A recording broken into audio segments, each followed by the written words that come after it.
Would you believe that this has no yellow or cheddar cheese, but instead is made completely with Sungold tomatoes? These sweet little perfect tomatoes are amazing, and it's roasted. All we are doing here is roasting these with garlic in the oven, blending them into a sauce, pouring them over rotini, making a quick Parmesan and breadcrumb topping. It's super delicious, it's super easy, and it's what we're gonna make. Let's go. Towards the end of the tomato season, I have usually an inundation of a lot of certain tomatoes. My Sungolds or my Sun Sugars always give me so many, and you can see these are so ripe that they're starting to split open. And it's the perfect time just to pick a whole bunch and use them all. Now, in years past, what I usually do is make this jammy, delicious, almost tomato confit with garlic. And really what it is like a sauce, and it turns into what is a pasta sauce. These little tomatoes are super sweet, and this works for any cherry tomato, especially though these. They have so much sugar content with a little bit of acidity, like a tomato should, and it's balanced out with all these other ingredients we're gonna add. And truly, to me, this is the easiest way to make a pasta bake, and it really comes together super simple, and that's what's great. So we're gonna start with these wonderful tomatoes. Now, I'm not halving them, I'm not doing anything other than putting them right in the baking dish, and we're gonna actually finish the whole pasta in this baking dish too, so less dishes to wash later on. Now to this, what I'm gonna do is I have a whole bunch of garlic here. I have it, the husk taken off, and the thing is, we're gonna blend this sauce. And I remember last year, I did some stories on social media showing this kind of process of tomatoes, then I like to cook them down. And the response was just question after question of, tell me about this, I wanna do this, so that's what this is. So we're gonna add in some just big pieces of garlic, and this, like I said, it's gonna roast, the garlic is gonna become sweet too, and it doesn't matter if it's chopped up uniformly, because it's all gonna get blended. Now to this, we're gonna add some olive oil. Olive oil, one, it's gonna round out the flavor, add a little bit of richness, a little bit of that fattiness, and that's actually extremely important. So we're adding that in there. We're also gonna then add some seasonings. You need some salt, and the salt is super important for a couple reasons. One, the tomatoes are super sweet, so you really do wanna bring out more of their flavor with the salt. We're also gonna add some cracked black pepper. Again, that just adds a nice warmth to it, and to kind of up that warmth, we're gonna add a little bit of red pepper flakes. We don't have to make it spicy, but the thing here is a few sprinkled on top just adds a little hint more warmth, and to me, that is essential. So what we're gonna do now is pop this in the oven, and this is the magic. We don't have to do any work. The oven's gonna actually roast these. It's gonna burst them, their juices are gonna come out, it's gonna roast the garlic, it's all gonna marry together, and it's gonna be delicious. That's the best part. So let's put this in the oven, and in a little bit, we're pretty much gonna have the sauce.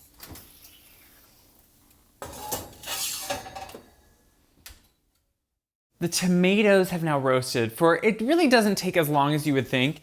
And in the time, what happens is you pull them out and they are this beautiful, they smell amazing. The whole house smells of the garlic and that sweetness from the tomatoes. And you can see they reduce and they become this like jammy, beautiful texture. And I think that's what's important here to know is this jamminess, and look at that, some of that sauce already that's in there with the olive oil.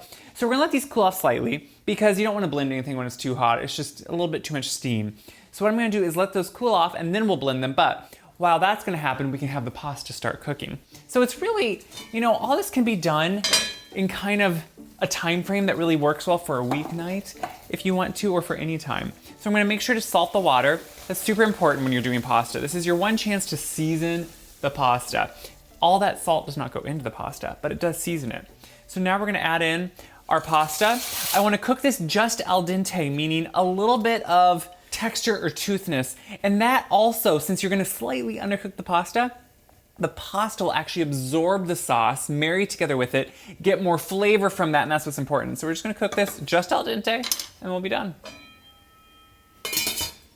So while the pasta's cooking, which doesn't take that long, we're gonna get the sauce ready. So this is set just a couple minutes, so it's not quite as bubbling and steamy from the oven. But now what we wanna do is pour it into a blender canister. Now you could do this with an immersion blender too. You could even do it with a food processor. I do think it gets more smooth, almost creamy-like when it's in a blender canister like this. And we want all that olive oil, all the juices from those tomatoes right into this canister. And look how pretty. I think it's pretty. I think it's a really pretty dish actually when we're done here. So what I'm gonna do is add some heavy cream. Now this is optional. You don't have to, but it adds a richness kind of obviously a fattiness, and it just rounds out the acidity and just makes it a little bit smoother. And then I'm also gonna add some butter. Again, same idea, also with flavor. So we're gonna put that right on top. We're gonna put the lid on, we're gonna blend this up. So anytime you're blending something hot, make sure you have a vent, and I'm gonna keep this somewhat ajar because you wanna let the steam escape so it doesn't build up too much pressure in there, which it can do. So what we're gonna do is just turn it on now and blend.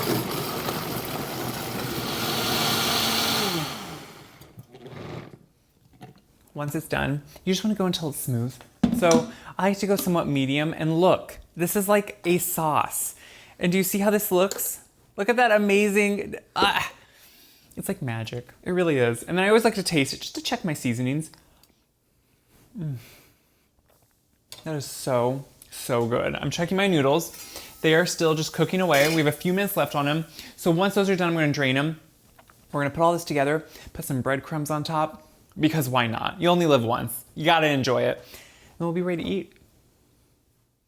I just drained the pasta, and I don't mind leaving it a little wet, if that makes sense, because that's a good starchiness in that water, and it will still mix with the pasta as it's finishing just kind of baking and everything. So here we have the pasta, al dente, meaning a little bit of tooth, it's important.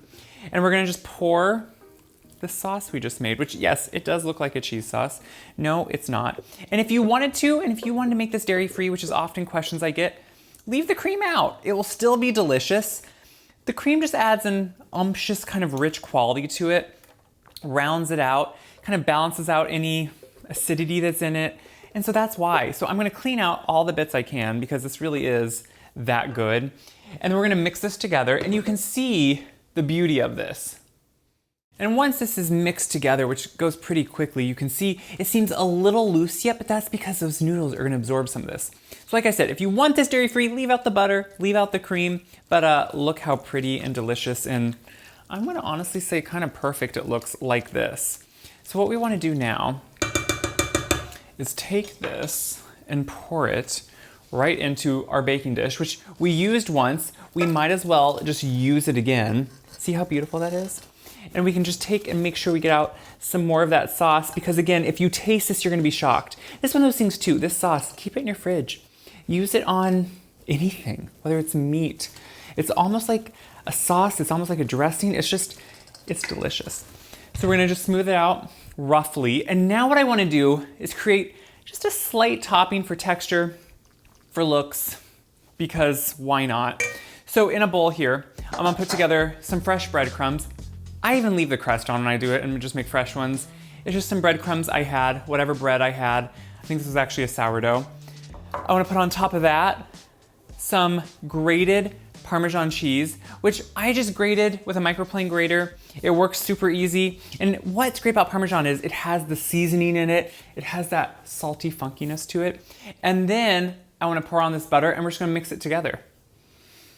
Once all that butter is on, just mix it together. I'm just gonna use my hands because I think it's easiest. So the melted butter obviously makes it so it just is easier to work into it all. Now you could use olive oil in this case too, but we've already put butter in to the sauce. It has a lot of flavor in it, and it's gonna help this all brown together, which is kind of important too. So we're gonna take this and just start sprinkling it on top. You can see what we're doing here.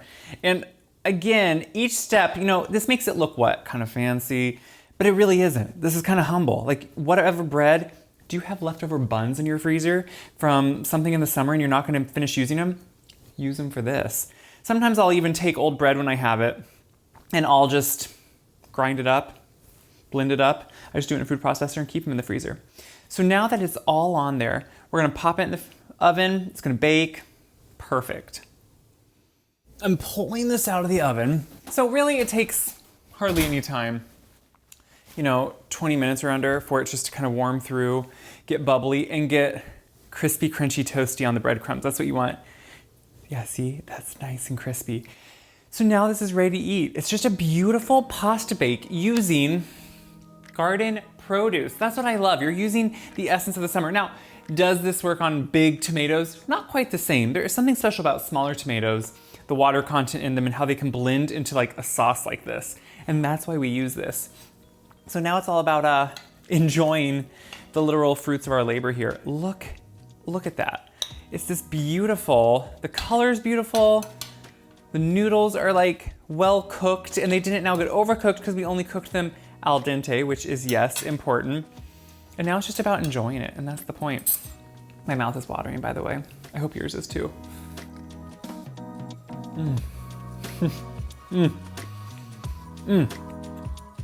What I love is that you get a great balance of acidity to sweetness, and then the garlic we roasted with it gives you that sweet roasted garlic flavor. The little bit of texture on top from that Parmesan breadcrumb is just the perfect essence. It looks maybe like a cheese sauce. It tastes, honestly, so much more flavor than a cheese sauce with a depth to it. That sweet, tangy, acidic, yet not, it's just a well-rounded thing. And honestly, it's a great weeknight meal. It's a great side dish if you're wanting that. It's a great way to use up the bounty of the season out in the garden, or an excuse to go to a farmer's market and buy what's in season. Because let me tell you something, if someone out there, a farmer or you, grew these tomatoes, you're gonna have extra of them. And it's a great way to use them. So what do I hope you do with this? I hope you share this recipe around, because when you share these videos, it helps me, but it helps everyone see that finds them. Cooking at home is doable, it's easy. If I can do it, anybody can do this. It's delicious and it's worth a try, because guess what? The outcome is delicious. So try it out, check my website, wiseguide.com, for this recipe and all my other recipes. And until next time, make something delicious. You'll be happy.